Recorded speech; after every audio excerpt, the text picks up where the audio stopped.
last time we played. Very nice technique, sire. I very much like the way you swap your spit with my sister. And so it goes. A scream pierced the halls of the chateau. It was Catherine. Gilly sprinted to the door with Rosa not far behind. What the hell?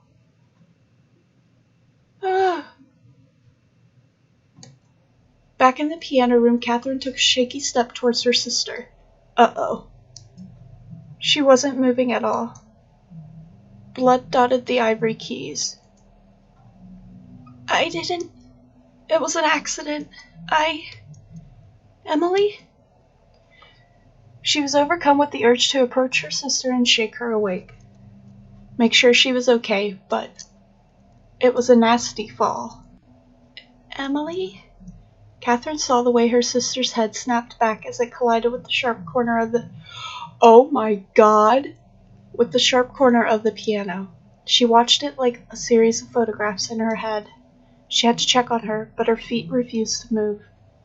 Instead, she began to retreat into a corner. She didn't even notice her legs were moving until her forehead touched the wall. She didn't want to turn around. Oh my God! Her sister was on the floor. Her eyes were still open, unblinking. It was an accident. It was nothing but an accident. Was it? She pushed first. She got really scary. She strangled me. What? That's absurd. Are you sure? Would she do that? I don't know. I think she did. Catherine touched her throat. It felt fine. That PiBBiT girl. Emily, is it? She really believes just because the Marquis took her in that he's interested in her? Well, she's obsessed with the master. Apple doesn't far fall from the tree. Wasn't her mother a bit, not right in the head? Probably runs in the family. Emily had looked mad. Her eyes had burned with malice for her as she closed her fingers around Catherine's neck, but she couldn't remember if that had really happened. What? Oh my God, what is happening? Sister had always been kind to her. She would never ever hurt her, even when they had gotten into fights. Sister loved her. Oh my God. Am I turning mad? I have the blood of a mad woman. Am I going to end up like her? I only told her the truth. Gilly doesn't care for her. And she doesn't even care for him that much either. It was all just chaff, their relationship. No sense trying to make everyone else miserable too. But she called me...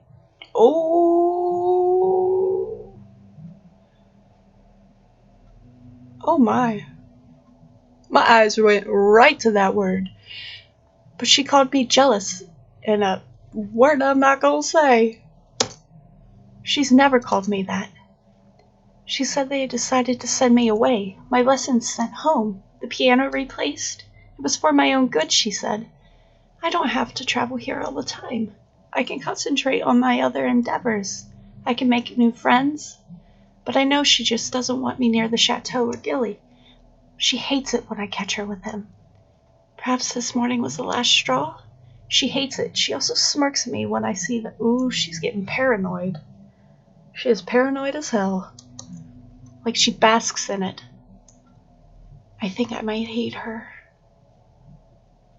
Catherine's thoughts ran through her head like a storm. They poured out of her aimlessly. I wonder if the piano is broken. Am I going to pay for it? What will become of us without Sister's wages? What of Father's medicine? What of my dreams? Sister can't be dead. Sister can't be dead. Catherine brought her fingers to her lips and nibbled on her thumb. She didn't notice this. Her mind was preoccupied. She was in the corner of the wall, biting her fingers. It was a tiny comfort in a rapidly collapsing world. Gilly opened the door and found Emily lying on the floor. An ugly gash broke the skin on her forehead. Facing the wall was Catherine, shivering like a leaf and viciously devouring one of her fingernails. He approached her cautiously. "Catherine?" Rosa was out of breath, but still able to let out a gasp at the scene. Emily's lifeless eyes stared up at nothing while Catherine pressed herself into a corner. What had happened after she left? "Rosa, will you call for help, please? See that someone checks on Emily." Rosa did as she was told, but what she really wanted to do was hug Catherine herself. Gilly took a small step towards her. He called out her name slowly, coaxingly. Catherine turned her head, her thumb still on her lower lip. The flesh was torn, and a smudge of scarlet painted her teeth. "It was an accident, I swear." "Of course it was, Catherine. Of course it was." "She pushed me first. She wanted to send me away. She wanted me gone." "You can tell me about it later. Let me take you away from this room." "What have I done?" Catherine fell to her knees and wept. Large sobs sucked the air out of her. She felt like drowning, trying to keep herself afloat in between sobs. Every exhale was a squeezing pain in her lungs. She felt Gilly's arms wrap around her. "What have I done? What have I done?" "You didn't do anything, ma chérie. It's not your fault." There was a bitter bulge building up in her throat, and she felt that no amount of crying could push it back down. "What am I going to do? Father, sister, I'm so scared." Gilly's arms wound tighter around her, and she clutched onto his warmth in the vast sea of fear. "You don't have to be. I will always be by your side. Catherine, I will take care of you and your father, all right? You don't have to worry about your future." Her tears soaked through his shirt, but the squeezing in her chest felt less painful. "Why do you do this? Why do you care so much for me?" Gilly's brows furrowed, as if confused that she even asked. "I just do."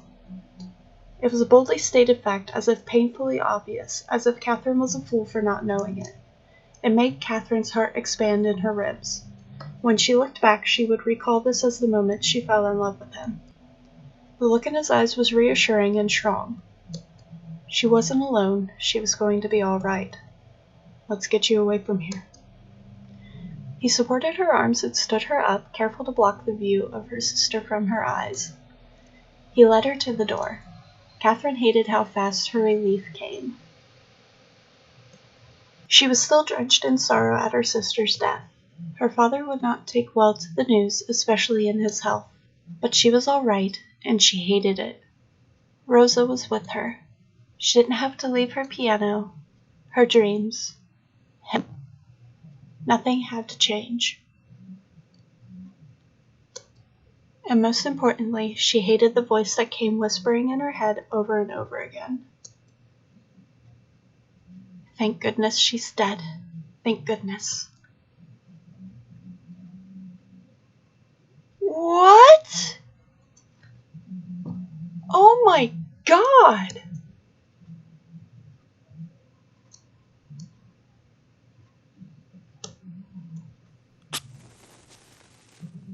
The first candle was lit.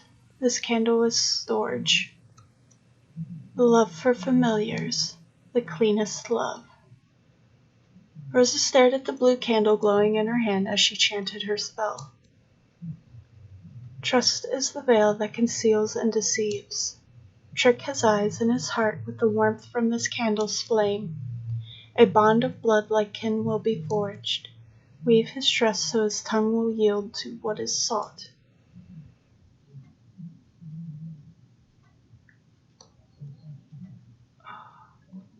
Rosa stood by Catherine's tomb, nursing memories of her. The soft wind lightly blew her hair. It reminded her of Catherine and her playful ways. Tears sprouted from her eye, even the wind. "Console her!" "I am always here, my love. Loss will always hurt. But you love Mother the best, don't you?" "Yes, Mother." "Then you're going to be fine. I will never leave you like Catherine did." Rosa. Gilly's soft voice came from behind her. Rosa glanced at him in acknowledgement. He stood quietly beside her for a few minutes, but ventured to speak. Have you thought about my offer? My house is always open to you. Remember that. I'm sorry for my outburst back then. It's nothing. The wind played with their feet, and Rosa pictured Catherine as part of the breeze, playful and free. She was free from the pain and confusion that had plagued her in the last days. They stood beside each other in solemn reverence. Finally, Rosa broke the silence. She was my family. I was in pain before she came along. I didn't know any better. She gave me hope. She was bright like a flame. When I close my eyes, I can still see the imprint of her light in the darkness. I can feel her warmth. A star. They didn't speak again for some time. Gilly cleared his throat. I was an orphan too, much like you. I know what it feels like to lose too much. I wandered for a long time before I found anything to live for. Were you alone? Sometimes. Always. Rosa nodded. Did you have family? Gilly shifted uncomfortably. No. They, left me behind. I never knew them. Much of my memory of it is blurred. I was taken in by kind people once before, but... Gilly sighed, and Rosa observed a certain disquiet in him. I didn't belong. But you have no difficulty mingling with people. I think of that as a necessity, rather than a preference. But either way, it can be quite tiresome after a while. Things don't last. I don't know why I'm telling you this. I am making the mood worse. I'm sorry. I don't mind. Gilly had never opened up to her about his past before, and it worried Rosa how little she actually knew about him. Anyway, would you like to go around town? I'd very much like to take you someplace more cheery. How about our favorite spot? Gilly smiled with understanding. Ooh, that's so pretty! The pair traveled up a hill to the edge of town.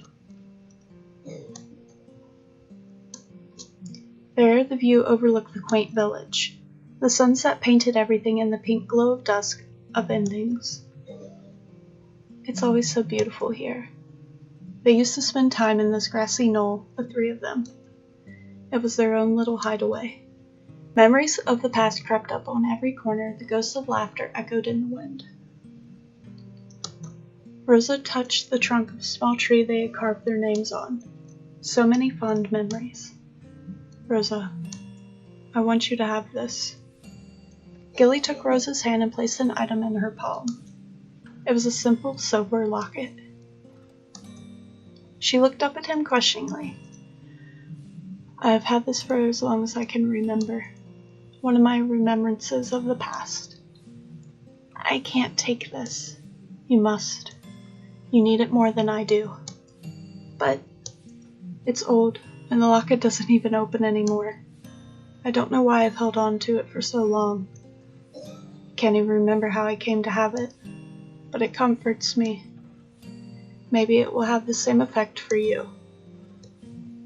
This is your treasure, Gilly. It feels wrong to take it. On the contrary, I believe you must have it. Call it a hunch or a feeling, an urge on my part. I'm not good with expressing sorrow or even giving comfort, but I want to do something, at least, for you.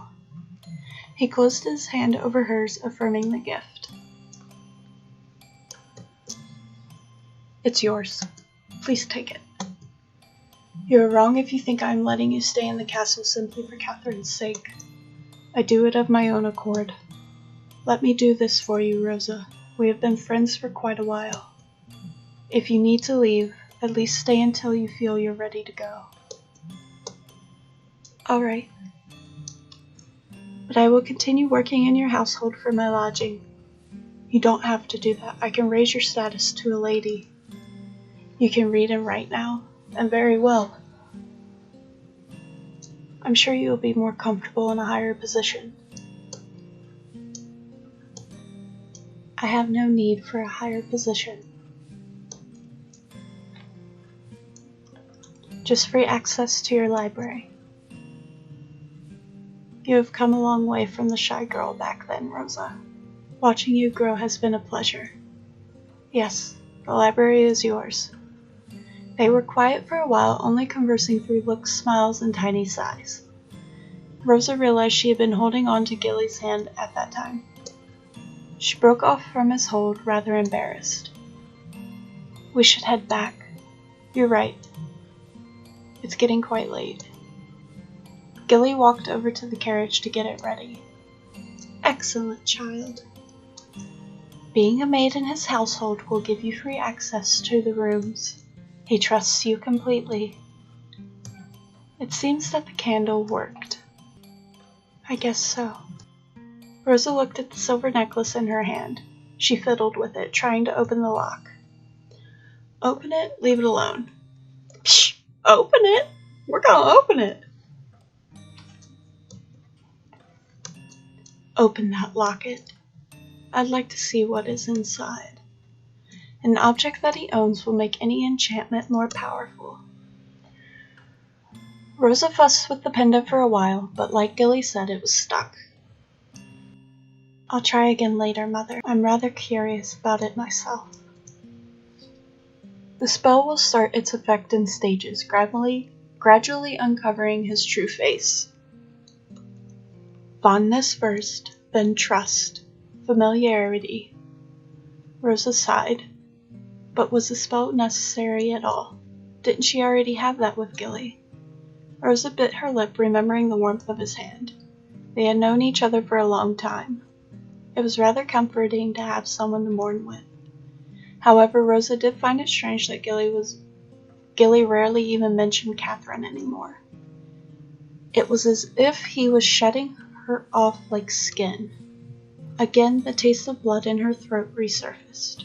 The memory of the needles made her stomach lurch. Since her friend had died, the Marquis had begun spending all his hours locked in his office. He barely showed himself socially, rarely even attended meals. But they were casting a powerful spell, something that might harm Gilly.